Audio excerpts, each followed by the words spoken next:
የደቡብ ምዕራብ ኢትዮጵያ ክልል የአረንጓዴ አፍላግ በተፈጥሮ ጸጋዎች የታደለ ድንቅ ክልል ነው። ይህ ተፈጥሮ ያለ ስስት ሀብቶች የለገሰችው ክልል የተፈጥሮና ሰው ሰራሽ ሀብቶችም የበለጸገ ነው። ክልሉ በቡናና ሻይ፣ አትክልትና ፍራፍሬ፣ ቅመማ ቅመም፣ ማር፣ ወርቅና በተለያዩ ማዕድናት የታደለ በመሆኑ የአገሪቱን ኢኮኖሚ እየደገፈም ይገኛል። ለኢንቨስትመንት በርካታ አማራጮች ያለው ክልል ሲሆን የቱሪዝም መዳረሻ ስፍራዎችም በስፋት ይገኙበታል። በመልካም አየር ጸባይናም ስነ ምህዳር የታደለ መሆኑ ለግብርና ምርትና ምርታማነትም አመቺ እንዲሆንም አስችሎታል። ሀገራችን ኢትዮጵያ ለግብርናው ዘርፍ ከፍተኛ ትኩረት ሰጥታም እየተንቀሳቀሰች ነው። እንደ ደቡብ ምዕራብ ኢትዮጵያ ክልልም ምርትና ምርታማነትን ለማሳደግ ክልላዊ ርብርብ እየተደረገ ይገኛል። በተለይ ክልሉ የአርሶ አደሩን ኑሮ ለመቀየርና ከድህነት ለማላቀቅ የተለያዩ ስትራቴጂክ እቅዶችን አውጥቶ እየሰራ ይገኛል። ከግብርና ዘርፍ አንጻር ስናይ እንግዲህ ትልቁ በግብርናው ክፍለ ኢኮኖሚ ወይም በግብርናው ዘርፍ ላይ 5 ዋና ዋና ግቦችን ታሳቢ ያደረጉ ስራዎችን ነው የምንሰራው። አንዱና ዋነኛው በምግብ ራስን የመቻል ከተረጅነት የመላቀቅ ጉዳይ፣ ሁለተኛው ከውጭ የሚገቡ ምርቶችን በሀገር ውስጥ የመተካት፣ ሶስተኛው ኤክስፖርት ምርቶችን በማምረት ለሀገር ተጨማሪ ገቢ የዶላር ምንጭ መሆን ነው። አራተኛው የስራ ዕድል መፍጠር ነው በሚከናወኑ ስራዎች እና የመጨረሻው ይህ ሁሉ ስራ ሲከናወን በየቤቱ በነፍስ ወከፍ የቤተሰብ ገቢን የማሳደግና የቤተሰብ ብልጽግናን እውን ማድረግ ነው። እንግዲህ ከዛ አኳያ በክልላችን ባለፉት 9 ወራት ውስጥ በተለይ እኛ በግብርናው በእርሻው ዘርፍ በአዝርዕትና በሆርቲካልቸር በአዝርዕት ዘርፍ ከ19.8 ሚሊዮን ኩንታል በላይ ምርት በክልላችን ባለፉት 9 ወር ውስጥ ተመርቷል። በሆርቲካልቸር ደግሞ ወደ 33.5 ሚሊዮን ኩንታል በላይ ምርት ተገኝቷል። እንግዲህ ይሄ ምርት የምግብ ራሳችንን ከመቻል ባሻገር ለገበያም ወጥቶ የቤተሰብ ገቢንን በመጨመር ከፍተኛ ፋይዳ እያበረከተ ነው። ስለዚህ ከግባችን አኳያ እዛው ሳለ 3-4 ግቦችን የሚያሳካበት ሁኔታ ነው ያለው ማለት ነው። በክልሉ እንስሳት ሀብት፣ የማር ምርት፣ በሌማት ትሩፋትና ዶሮና እንቁላል ሀብት ውጤት እያመጡ ናቸው። ትምህርት ተምረን ጨርሰናል። ትምህርት ተምረን ጨርሰን በቃ ትምህርት ግብርና ተመርቄ ነው የመጣ። ተመርቄ እንደመጣው ስራው ውስጥ ገብቼ በቃ ስራውን ሰርቻለሁ። ግብርና ኮሌጅ ተምሬያለሁ። እዛን ተምረን እንደተመረቀ ማጠን በቃ እዛም ትምህርት እንደተቀበልኩ እዛ ሲመጣ ግብርና ባለሙያዎችም ያ የተመረው ላይ ድጋፍ ሲጨምር በቃ ይሄን ወስተን በቃ ስራው ላይ ገብቼ ያስፈልገናል ያለ አሁን ቡና ሽገኝም ፈልፍለ ቡናም ብዙ ተክል ያለው በአንድ ሄክታር የተከለ ቡና አሁን ቤቲም ሰርቼ ያለው በቃ አሁን እቅድም ብዙ ነው።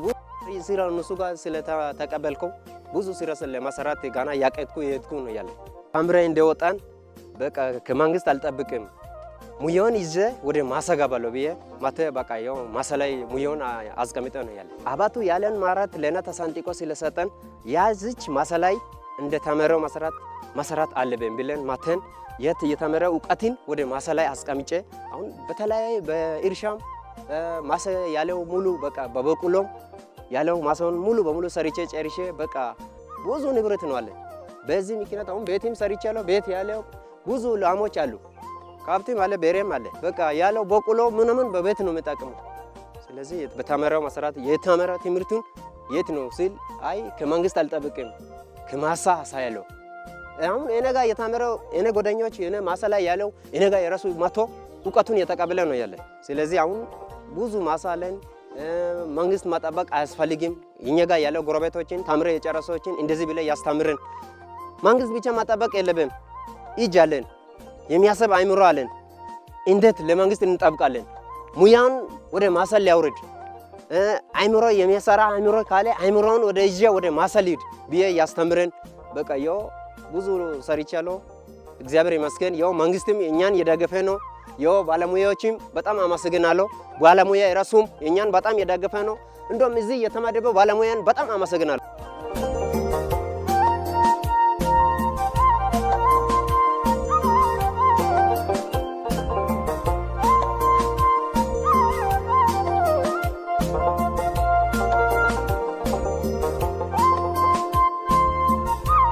በክልሉ በግብርናው ዘርፍ ውጤት ለማስመዝገብ በተደረገው የተቀናጀ ርብርብ የአርሶ አደሩ ኑሮ መሻሻል ታይቶበታል። አንደኛ ቡና አለ፣ ሁለተኛ ሙዝ አለ፣ አቮካዶ አለ፣ ማንጎ አለ፣ የተለያዩ አይነቶቹ ከገበሬ አለ።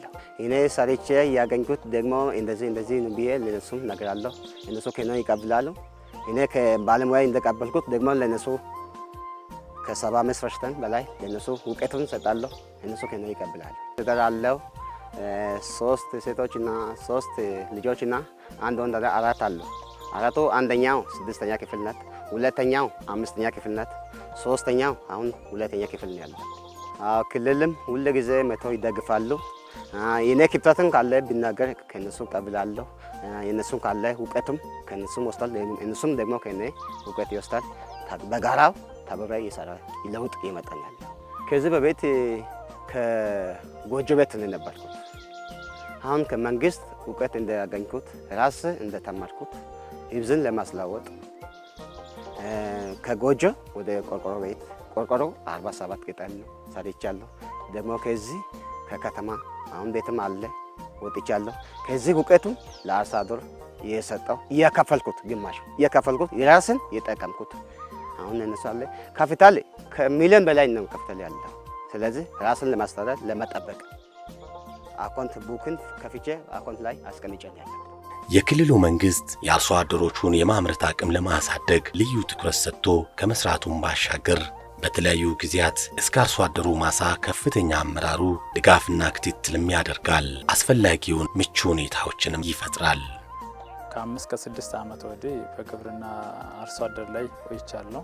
ባለሙያዎች ይረዱናል፣ ይጠይቁናል፣ ያስተምሩናል፣ ከጎናችን አይርቁም። በዘርም ሰዓት በቅርብ ሰዓት ግንቦት ሚያዝያ 1 በተደረገው የክላስተር ከዛ ጀምሮ ያለው እንክብካቤና ጥያቄ ለግብርና ያለው ነገር ባለሙያዎች ከጎናችን ይገኛሉ እና ለውጡም ያው አሁን ላይ ከ35 ቀን እስከ 40 ቀን ባለው እድሜ ነው ያለው። በቆሎው አንደኛ ዳፕ ሲዘራ ሰተናል፣ ኤንፒኤስ ማለት ነው። ዩሪያ ደግሞ ከ35 ቀን በአሁኑ ሰዓት ከ35 ቀን እስከ 40 ቀን ባለው ውስጥ እየሰጠን እንገኛለን። ያው ያስጀመሩትም ምክንያት በጣም ከኛ ከልምዱ ግብርና የተነሳ የነሱ በባለሙያ የተደገፈ በመሆኑ በጣም ለውጥ አለው። የበቆሎ አጣጣል 80 በ40 በሆነ በቆሎ ሜትር ላይ እንዳስጀመሩን ይታወቃል። ከፍተኞች የክልልና ወረዳዎች ከፍተኛ ባለሙያዎችና ባለስልጣኖች ባሉበት ከትንሽ እስከ ትልቅ ባሉ የቀበሌ አመራሮችና የግብርና ባለሙያዎች አጠቃላይ ዘርፎች መጥተው አስጀምረውን ካስጀመሩም በኋላ ደግሞ በቅርብ ያሉ ባለሙያዎች እስከምንጨርስ ያለውን ጥያቄና እንክብካቤ ከጎናችን አልተለዩ። ዘሩ እስከሚያልቅ በጣም ጥሩ ነው። ከተለፋ ይገኛል። ያው ከሰራው እንደማገኝ ብዬ ተስፋ አለኝ። ማለት ከዚህም በፊትም እኔ በተለያየ መካኒሻል በተለያየ በትራክተርም ለአንድ 5 ዓመት ስጠቀም ነበር። ያው ዘንድሮ ጎልቶ ሊታይ ይቻላል እንጂ ከ5 ዓመት በፊት ላይ ያው በትራክተር ነው የምጠቀመው በግል። ያው ቆይታ አስተዳደገኝ እኔ ከኢንቨስተሮች ጋር ከተለያየ ከነሱ ወጣ ብዬ ከቤተሰብ ወጣ ብዬ ጎራ ብዬ ከኢንቨስተሮች ጋር ነው የኖርኩትና ከዛ በማምጣት ያው በተቻለኝ አቅም በራሴ ያካርኩ ገኝ ነበር። አሁን ላይ ደግሞ ባለሙያዎች እየረዱን ሆኖ ይገኛል። የሌማት ትሩፋት ላይ የእንቁላል ዶሮ እንደገና በዓል ሲደርስ ደግሞ እንቁጣጣሽና ፋሲካን በዓል በተመለከተ የስጋ ዶሮ አወጣለሁ። እንቁላል 100 ዶሮ አሉኝ። እስከ 80 እንቁላል አገኛለሁ በቀን። ከዚህ ቢያንስ እስከ 150 ኩንታል ጠብቃለሁ። በመዳበሪያ ብቻም አይደለም። ያው አንደኛ ዶሮዎቹም ኮምፖስት የራሳቸው ኮምፖስት ስላላቸው ያንንም በመድፋት ነው የመሬቱን እንክብካቤ ለመጠበቅ። ከመዳበሪያ ውጪ በየአመቱ የዶሮ ኮምፖስት ከመዳበሪያ ውጪ ላይ እየሰጠው በዛም መሬቱን በማፋፋትና በመጠበቅ ነው የማደርገውና መዳበሪያውን ብቻ አልጠብቅም እና በበቆሎ አረም ጊዜም ያው ቀኑን በጠበቀና በሰራተኛ ነው ማሰራው። በሽልቃቂም ጊዜ እንደዚህ ወቅቱን በጠበቀ፣ በፈልፋይም ጊዜ ደግሞ የቀበሌ በቆሎ ማሽን ፈልፋይ አለ። በዛ ለአንድ 3 አመት በዛ ነው ማስፈለፍለው እና ደግሞ መካኒሻ አሁንም እንደዛው መዳበሪያ ጎተራን ያላቅም መጋዘን አለኝ። በመዳበሪያ እሽግ ያስቀምጣለሁ። ያው ሳስረክብም አንዴ ነው ማስረክበው።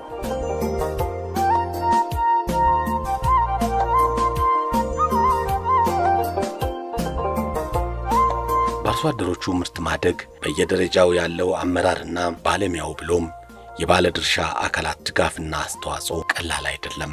አርሶ አደሩ የሚታወቀው አንደኛ በሰብል፣ ሁለተኛ በቡና፣ ሶስተኛ በሆርቲካልቸር፣ አራተኛ በሌማት ትሩፋት ነው የሚታወቀው።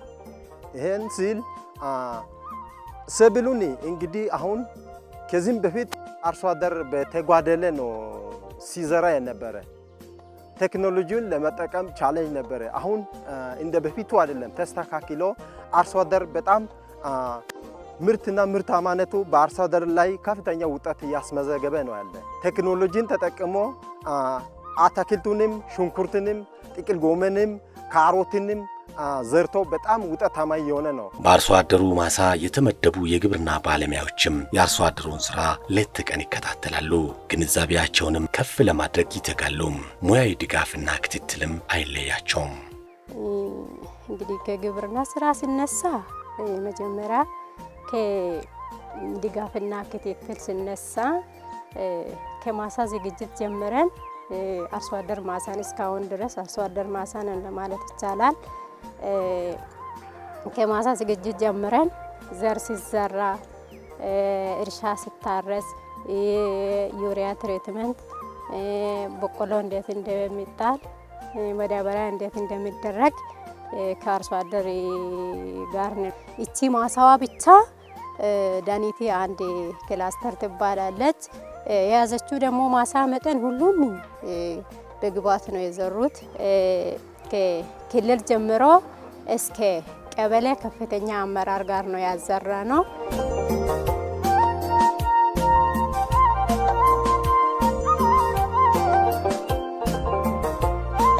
የክልሉ መንግስት በበልግ እርሻ በሜካናይዝድ ታግዞ በአርሶ አደሩ ማሳ በትኩረት ወርዶ እየሰራ በመሆኑ ለውጦቹ መታየት ጀምሯል።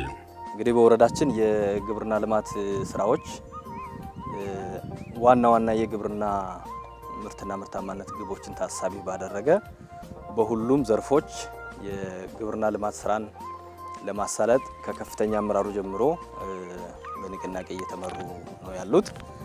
በያዝነው ዓመትም በተለይ ከበልግ ልማት ጋር ተያይዞ የከፍተኛ ትኩረት የተሰጠው ነው። ከክልል መንግስት ጀምሮ ከፍተኛ ትኩረት የተሰጠው በከፍተኛ ንቅናቄ የተመራ ተግባር ነው። እንደ ወረዳችን ያው በበልግ ከፍተኛ ሽፋን የሚሸፍን ወረዳ እንደመሆኑ መጠን ከፍተኛ የስራ ኃላፊዎች ከንቅናቄ መድረክ ጀምረው ተገኝተዋል። ከንቅናቄም ባለፈ የዝግጅት ምዕራፍን ጨርሰን ወደ ተግባር ምዕራፍ ስንገባም እስከ ማሳ ድረስ መጥተው የስራዎችን የማስጀመር የዘር ወቅትን የማስጀመር ስራዎች የተሰራበት ነው። ይህ ከፍተኛ ከክልሉ መንግስት የተሰጠው ከፍተኛ ትኩረት በዞንም በወረዳም የተሰጠው ትኩረት በበልግ ልማቱ ላይ የተሻለ አፈጻጸም እንዲኖር አርሶ አደሩ ተነቃቅቶ ወደ ስራ እንዲገባ ያደረገ ትልቅ አዝመራ እንደነበር ማስታወስ ያስፈልጋል። እንግዲህ በምርት ዘመኑ ከ17100 ሄክታር መሬት በላይ በተለያዩ የበልግ ሰብሎች ለመሸፈን እቅድ ይዘን የገባ ነው። እስካሁን ድረስ ባለው ወደ 15855 ሄክታር በላይ የእቅዳችንን 93% አካባቢ ሽፋን በበልግ ልማቱ ለመሸፈን ተችሏል። በዚህ ውስጥም በተለይ የአርሶ አደሩን በዘር ከመሸፈን ባለፈ የአርሶ አደሩን ምርትና ምርታማነት የሚያሳድጉ ፓኬጆችን የመጠቀም ስራዎች ባለፉት ዓመታት ስንጠቀማቸው ከነበሩ በንጽጽር ሲታይ እየተሻሻለ የመጣበት ሁኔታ አለ።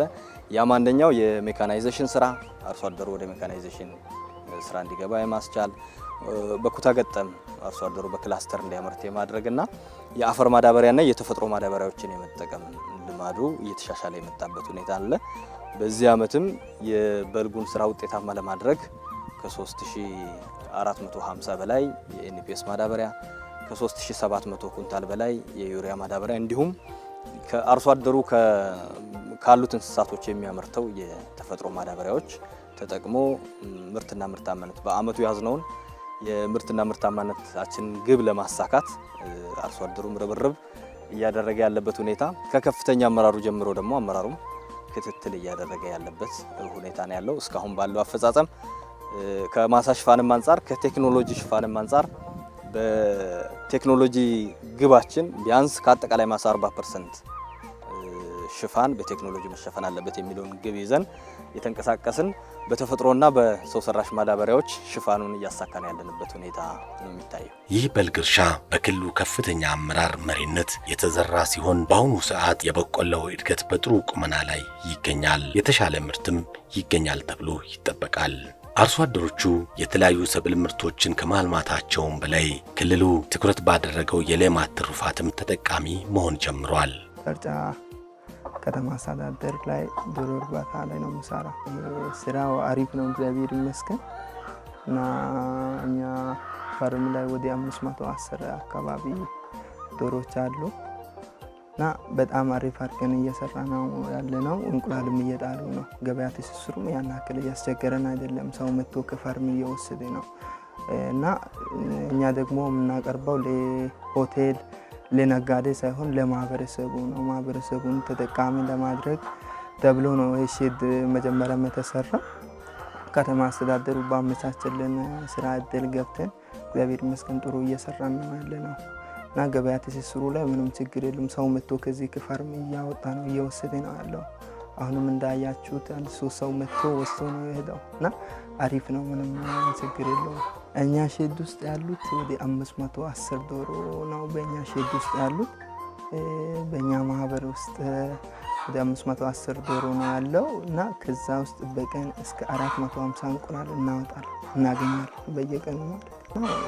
አንደኛ እግዚአብሔር ይመስገን ይሄ ሼዱ ኪራይ አንከፍልም። መንግስት ሰርቶልን ነው የሰጠው። ውሃ ክፍያ የለውም፣ ማብራት ክፍያ የለውም እና ከተማ መንግስት በጣም በጥሩ ሁኔታ እንክብካቤ እያደረገ ነው ያለ። ከተማ ማህበረሰቡ መጥቶ አሁን ከዚህ ከኛ ፋርም 8 እስከ 10 እየገዙ ነው ያሉት እና ገበያ ላይ አሁን በዚህ ሰዓት እንቁላል ለ100 ብር 6 ነው። እኛ 8 እና 9 እስከ 10 ባለው እናወጣለን እንሸጣለን እና ኮንስታንትሊ አይደለም፣ ባይዘው ይቀያየራል በየጊዜው። መኖ ሲጨምር እኛም ትንሽ ዋጋውን እንትን እናደርጋለን፣ ሲቀንስ ደግሞ ቀንሰን እንሰጠዋለን። አሁን እስካሁን ባለው 8 9 እስከ 10 ነው እያወጣን እየሸጥን ያለ ነው። ገበያ ላይ አሁን 6 ነው እና እሱን ትንሽ ለማረጋጋት እንትን አድርገን እየሰራን ነው ያለን።